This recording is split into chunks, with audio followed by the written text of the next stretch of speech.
यानी कि इस खेती को करके आप लाखों का इनकम कर सकते हो। कई भाई लोग मेरे को कमेंट भी किए थे और कांटेक्ट भी किए थे कि भाई आप लोग बताते बस हो कि इसका इनकम बताते हो, लाखों लाख बताते हो, लेकिन इनकम नहीं होता। तो भाई आप लोग इस वीडियो को जरूर देखो और इसमें पूरे डिटेल्स में आप लोगों को बताया हूँ। और नमस्कार किसान साथियों, आज आप लोगों को मैं भाई अपने गोभी वाले प्लॉट का जानकारी, इंपॉर्टेंट जानकारी देने वाला हूँ। आप लोग भाई वीडियो को बिल्कुल भी स्किप मत करना, क्योंकि भाई पूरा डिटेल्स में आप लोगों को पूरा जानकारी दूंगा इस गोभी से रिलेटेड। जो देख सकते हो आप लोग पूरा, अभी लास्ट तुड़ाई यानी कि लास्ट हार्वेस्टिंग हो चुका है अपने गोभी वाले प्लॉट का। आप लोगों को बता दो भाई, इसमें हम लोगों को इतना बेहतर भाई प्रोडक्शन मिला है, यानी कि प्रॉफिट भी है एक नंबर का। जो आप लोग ये समझ के चलो कि एकदम प्रॉफिटेबल ये खेती है, जो आप लोग कर सकते हो गर्मी के सीज़न में। हम लोग बात करें भाई इसका ट्रांसप्लांटेशन कब किए थे, यानी कि प्लांटेशन कब किए थे, तो बता दो भाई इसका हम लोग प्लांटेशन किए थे 2 फरवरी को हम लोग इसका प्लांटेशन किए थे, जो कि 3 महीने की खेती है। मान के चलो 3 से 3.5 महीने की खेती है भाई। इसमें टोटली भाई आप लोग ये मान के चलो कि इसमें खर्चा बिल्कुल भी नहीं रहेगा। 1% खर्चे, यानी कि लगभग मान के चलो इसमें 5 से 10% ही खर्चा रहेगा। 80 से 90% आप लोगों का पूरा प्रॉफिट यानी कि प्रोडक्शन एक नंबर का देगा। सबसे पहले बात कर लेते हैं इसमें हम लोग खर्च कितने किए हैं, उसके बाद आप लोगों को मैं इसका इनकम बताऊंगा। तो भाई आप लोगों को मैं सबसे पहले बताता हूँ खर्चा कितना किया है। सबसे पहले बात कर लेते हैं ड्रेंचिंग की, यानी कि एक हफ्ते में 8 दिन में इसका ड्रेंचिंग होता है।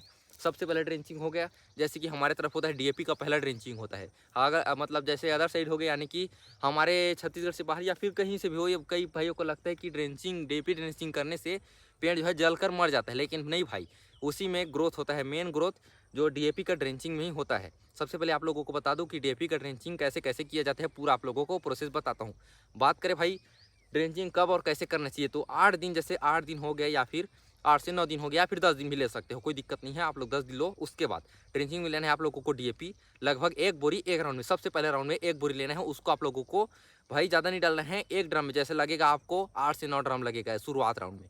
जैसे लग गया 8 से 9 ड्रम, उसमें आप लोग डीएपी को 1 बोरी यानी कि 50 केजी लेना है। उसको 3-4 से ड्रम या फिर 5 से 6 ड्रम बना सकते हो। जैसे एक ड्रम में डालना है आप लोगों को 5 से 6 केजी, ऐसे हो गया। उसको आप लोग बराबर डालो, ज़्यादा डोज में भी नहीं डालना है, क्योंकि हाँ सही बात है जलाने का काम करता है, लेकिन आप उसको मीडियम में डालो, यानी कि कम से कम मात्रा में डालो। इसके बाद आप लोगों को पौधे को नहीं जलाएगा। उसके साथ में लेना है आप लोगों को अच्छा हरा भरा रखिएगा यूरिया पता है आप लोगों को, नाइट्रोजन और यूरिया लेना है। उसके बाद लेना है ह्यूमिक एसिड, जो कि ज़मीन की उर्वरकता बढ़ाकर, यानी कि ज़मीन में खाद को लाकर पूरा पौधे को देता रहता है, यानी कि पौधे को तंदुरुस्त और ताकत देता है, ये मान के चलो। उसके बाद हो गया ह्यूमिक एसिड हो गया, और यूरिया हो गया, और डीएपी, 3 चीज़ हो गया। अगर आपके खेत में कुछ कीटों का शिकायत है, यानी कि हमारे तरफ एक गोबर कीड़ा आता है जो कि ज़मीन के अंदर में रहता है, पौधे को नष्ट कर देता है, लगाते ही वो नष्ट कर देता है 2 से 4 दिन बाद। तो अगर उसका प्रकोप आपकी तरफ है तो आप कोई भी इंसेक्टिसाइड दवाई ले सकते हो, जो कि आप लोगों को सीधा ड्रम में डालकर उसको ड्रेंचिंग कर सकते हो। ये तीनों दवाई को आप लोगों को लेना है। ऑप्शनल में रहेगा अपना इंसेक्टिसाइड दवाई। ये सभी को लेकर आप लोग ड्रेंचिंग करो और उसके बाद रिजल्ट देखो। अगर और अच्छा से शानदार चाहिए, अच्छा शानदार ग्रोथ चाहिए, तो आप लोग लेना भाई कैल्शियम और मैग्नीशियम दोनों को डाल सकते हो। अगर ये नहीं है तो आपके पास 1261 या फिर 0.34 होगा, एनपीके का आता है, वो होगा, तो आप उसको डालो। एक नंबर का ग्रोथ करेगा और पौधे को इतना ताकत देगा भाई कि आप लोग एकदम, यानी कि मज़े ही आ जाएगा। मतलब ये मान के चलो कि आप लोग ये 3 चीज़ ऑप्शनल में रहेगा। जैसे हो गया अपना 1261, कोई भी फर्टिलाइजर ले सकते हो, 1261 रहेगा, कैल्शियम मैग्नीशियम, या फिर हो गया अपना 0.34, या फिर इंसेक्टिसाइड दवाई जो भी गोबर के कीड़े के लिए बताया था, अगर वो ले सकते हो तो वो सभी ऑप्शनल में रहेगा। मेन चीज़ रहेगा ये रहेगा भाई, डीएपी रहेगा, वो यूरिया रहेगा और ह्यूमिक एसिड। ये 3 चीज़ एकदम मेन प्रॉपर आप लोगों को ये लेने ही लेने हैं। हो गया। अब बात कर लेते हैं दूसरा ड्रेंचिंग कितने दिन में करना चाहिए, तो आप लोग मुश्किल से 10 दिन गैप करो। 10 दिन नहीं करोगे तो 9 दिन या फिर 10 दिन, हाँ 8 दिन 9 दिन, इतना गैप करके आप लोग इसको दूसरा ड्रेंचिंग करो, यानी कि 2 बार ड्रेंचिंग होगा इसमें, तभी आप लोगों का पौधा जो है उठेगा एकदम। मतलब यानी कि पूरा क्या बोलते हैं 10 दिन का पौधा ना 5 ही दिन में उठ जाएगा, ऐसे मान के चलो आप। ये उठेगा, वो ये हो गया। उसके बाद आप लोगों को स्प्रे कब कब करना है, जैसे हो गया अपना फर्स्ट ड्रेंचिंग हुआ, उसके अगले ही दिन आप लोग कुछ इंसेक्टिसाइड की स्प्रे कर सकते हैं, क्योंकि जब पौधा आप लगाते हो, कोई भी पौधा आप नया नया लगाते हो, तो उसमें कीटे आने का बहुत ही ज़्यादा प्रकोप आता है, यानी कि शिकायत रहता है। उसको आप लोग डालो, कोई भी इंसेक्टिसाइड दवाई डाल सकते हो। मतलब ज़्यादा महंगा तो नहीं डालना है आपको शुरुआत में। कोई भी जैसे आप अपना हो गया डेसिस हो गया, और यही क्या बोलते हैं नेक्टिवो है, ऐसे कुछ नाम से हमारे तरफ दवाई आते हैं, आपकी तरफ जो अवेलेबल हो वो डालो, कोई दिक्कत नहीं है। उसको डाल लिए।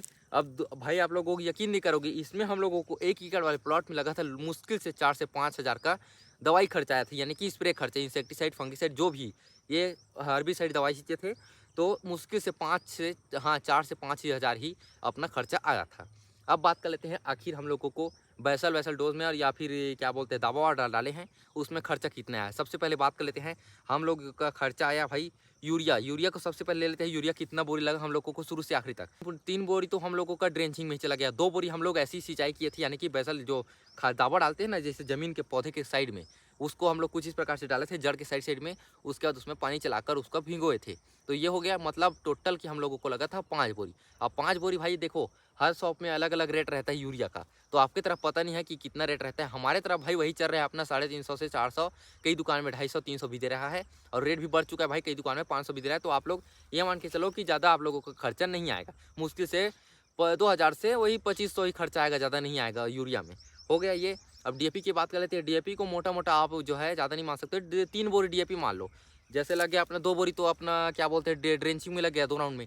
1 राउंड अपना सिंचाई किए थे उसमें लग गया, जड़ के साइड में डाले थे, दावा डाले थे उसमें लग गया, बस 3 बोरी आप ये मान के चलो 3 बोरी ही लगा। अब आपके तरफ ये रेट को मेरे को खुद नहीं पता, हमारे तरफ तो वही अपना 1500 से 1800 के यानी कि 1700 के बीच में चल रहा है। तो ये मान के चलो कि भाई मुश्किल से इस खेती करने में, इस वाले मतलब इस सीज़न खेती करने में, फरवरी के स्टार्टिंग में हम लोग प्लांटेशन किए थे, और इसका लास्ट शायद हम लोग 3 महीने बाद इसका लास्ट हार्वेस्टिंग किए, यानी कि 3 महीने की खेती में हम लोग मुश्किल से 15 से 20 हज़ार हम लोग खर्चा है, लेबर खर्चा और ये क्या बोलते हैं पौधा मंगाए नर्सरी से, मुश्किल से 15 से 20 हज़ार ही हम लोगों का खर्चा आया। मोटा मोटा 30 हज़ार पकड़ लो, चलो कोई दिक्कत नहीं, 30 हज़ार पकड़ लो। अब बात कर लेते हैं इनकम कितना हुआ हमारा शुरू से आखिरी तक। अब आप लोग एवरेज रेट मुश्किल से 10 या 10 ही मान लो, एवरेज रेट हम लोग शुरू से आखिरी 10 तक बेचे, यानी कि हम लोग 7 से 8 में भी बेचे हैं। तो आप लोग शुरुआत से एवरेज रेट पकड़ के 10 मान लो, 10 रुपये रेट में हम लोग उसको सेल किए हैं। तो शुरू से आखिरी तक हम लोगों को मुश्किल से मिला भाई 1.5 लाख रुपये मिला, 1.5 लाख रुपये मिला, ठीक है। ये हो गया। आप लोग खर्चा निकालो 30 हज़ार रुपये, वो उसके बाद आप लोगों का बचेगा हाथ में 1,20,000 रुपये बचेगा आपके हाथ में, ठीक है। अगर आपको भी अगर डाउट लग रहा है, अभी भी डाउट लग रहा है, तो आप लोग 5 से 10 हज़ार और निकाल सकते हो, कोई दिक्कत नहीं है। अगर आपकी तरफ कुछ और भी शिकायत आता है, जैसे कि हमारे तरफ इस वाले प्लॉट में भाई कीटों का शिकायत तो बहुत ही ज़्यादा कम देखने को मिला था, हर साल के मुकाबले में इस साल बहुत ज़्यादा कम था। अगर आपके तरफ कीट ज़्यादा प्रकोप आ गया है, तो आप लोग 5 से 10 हज़ार कीटों का यानी कि इंसेक्टिसाइड दवाई का और निकाल लो, यानी कि 40 हज़ार आप खर्चा निकाल सकते हो। उतना लगता नहीं है, मैं बता रहा हूँ, बस उतना लगता नहीं है, मैं बता रहा हूँ भाई। मेरे में मुश्किल से 30 हज़ार ही खर्चा आया होगा, 30 हज़ार भी नहीं आया होगा। तो आप लोग मोटा मोटा 40 हज़ार पकड़ लो, 40 हज़ार फिर भी आपके हाथ में 1 लाख रुपया, 1,10,000 रुपया आपके हाथ में आएगा ही आएगा, यानी कि इस खेती को करके आप लाखों का इनकम कर सकते हो। कई भाई लोग मेरे को कमेंट भी किए थे और कांटेक्ट भी किए थे कि भाई आप लोग बताते बस हो कि इसका इनकम बताते हो, लाखों लाख बताते हो, लेकिन इनकम नहीं होता। तो भाई आप लोग इस वीडियो को जरूर देखो, और इसमें पूरे डिटेल्स में आप लोगों को बताया हूँ। और हाँ, नेक्स्ट वीडियो में ये बताऊंगा कि हम लोग 1.5 एकड़ में इस साइड खरबूजे की खेती किए थे, और 2 एकड़ में अपने घर साइड किए थे, यानी कि टोटल 3.5 एकड़ में हम लोग खरबूजे की खेती भी किए थे। तो आपका उसका भी मैं कुछ रिव्यू दूंगा, यानी कि पूरा इनकम और इन्वेस्टमेंट पूरा बताऊंगा, वो भी नेक्स्ट वीडियो में। इस वीडियो को बनाऊंगा भाई तो आप लोग खुद बोर हो जाओगे और लंबा हो जाएगा, इसीलिए मैं इस वीडियो को यहीं पर एंड करूंगा। और ऐसी जानकारी चाहिए फार्मिंग से रिलेटेड, तो तुम्हारे भाई को अभी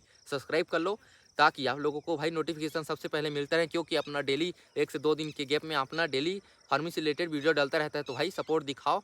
और हाँ, आप लोगों को कुछ भी डाउट होता है इस खेती से रिलेटेड, तो आप ज़रूर हमारे से कमेंट करो, और आप लोगों को पूरा डाउट क्लियर मैं करता हूँ। ठीक है, आज के लिए बस इतने, मिलते हैं नेक्स्ट वीडियो में, तब तक के लिए राम राम।